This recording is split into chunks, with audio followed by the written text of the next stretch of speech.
Hello everyone, this is A1C Coney, and today I'm going to be talking about three particular songs that represents who I am and a different characteristic inside of me.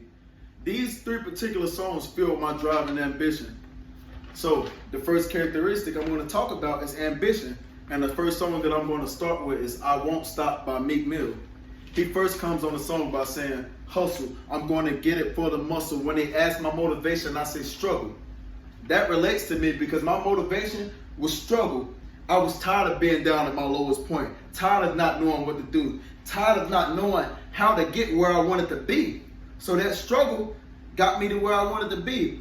And another thing he said, if S stinks, then I must have stepped in a pile of it. BS, I walked a mile of it. In order to get where you want to be, there's going to be those trials and tribulations, those roadblocks, the stuff you got to step in order to get to where you want to be.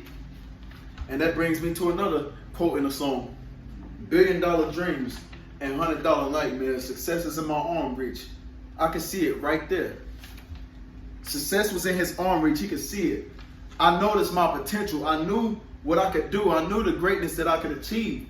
But I didn't know how to get there. It was a lot of things in my pathway. I saw it, but I could not obtain it. I never thought to see the day my dreams coming alive.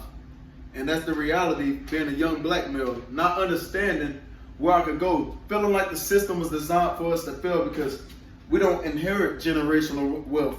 We don't inherit particular things. It's just hard. So it's hard to see an avenue to where you can actually succeed.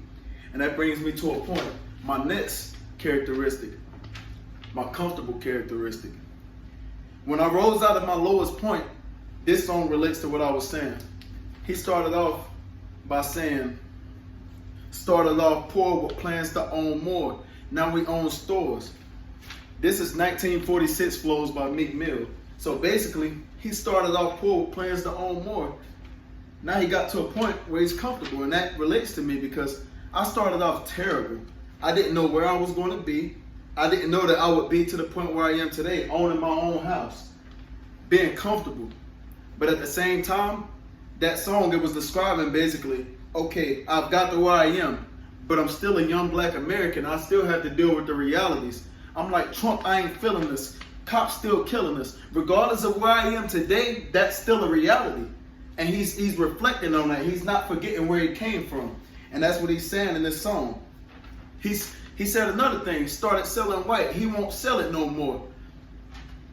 From my neighborhood and where I'm from, a lot of people resort to that. We don't understand that there's different avenues. We don't understand because those things were planted in our neighborhoods. And at the same time, they come to pick us up for doing those things. And at the same time, I thought about resorting to that because I didn't see a particular avenue.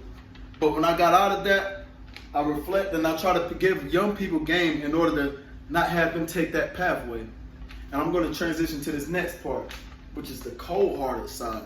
Now, this is another song by Meek Mill, Cold Hearted. He started off by saying, make it out the hood, they say you Hollywood. How dare you people tell me that I got it good? I got a check and treated dudes like I'm Robin Hood. That's crazy, because when I got to a particular point, there were people coming out the woodworks, people that never lent a hand when I was down at my lowest point, people that I could never call, that started asking for handouts, people who didn't even check on me to say, hey, how you doing? Are you good? Do you need anything? I didn't need anything material, just a simple, how are you doing? Are you good?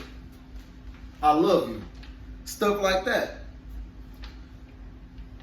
Okay, but I noticed when I got to a particular point, the best way to actually help people is to not give them things physically, because you could give them a thing physically, but that's not going to help them get out of the slump that they're in. You got to give them knowledge.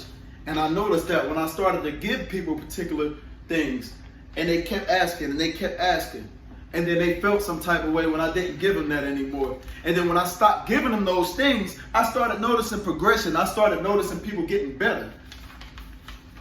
So that's why that cold-hearted thing represents me. The cold-hearted characteristic is a big part of me. And I say this to get to my conclusion. All of those characteristics are things that molded me into being who I am today. The ambitious side of me, the cold-hearted side of me, and also the second characteristic that I talked about, So, further ado, thank you all for looking at my presentation. See you again.